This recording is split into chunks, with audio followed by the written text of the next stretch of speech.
Hey, Jody here. In this video I'm building an aluminum cube. I'll be using the number 8 Furick Pro cup along with a TIG finger and a few other things. I'm using about 100 Hertz on the AC frequency, 67% on the AC balance. I'm using 1/16 4043 filler metal to make the tacks a little bit smaller than the final weld.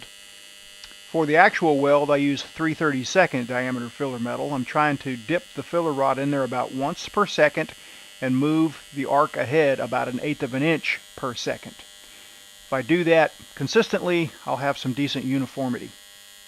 I'm somewhere around 120 to 135 amps.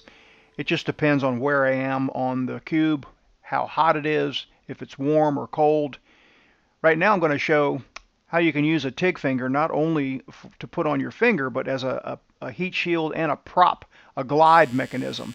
I'm just resting my hand on it. It slides nice and smoothly along the joint here. It comes in handy when you can't spin a part around on your bench top, like if you were welding on a big fuel tank, a big water tank or something like that, where you didn't have the choice of moving it around the bench.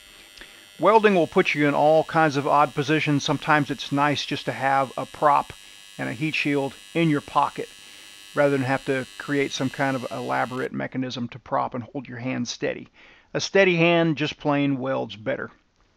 Cube projects like this are not only a lot of fun, but they are really good practice, and I'll probably do some more with this one. I'll show in future videos some different type joints to get all the practice I can out of this metal.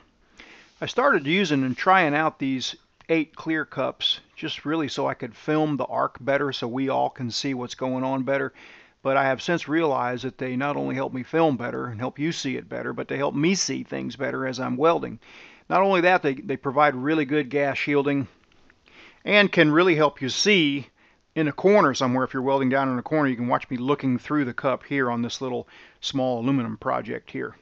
Just a good all-around cup for DC as well as AC. Not for walking the cup, but for almost everything else. I put together a bundle with the TIG finger.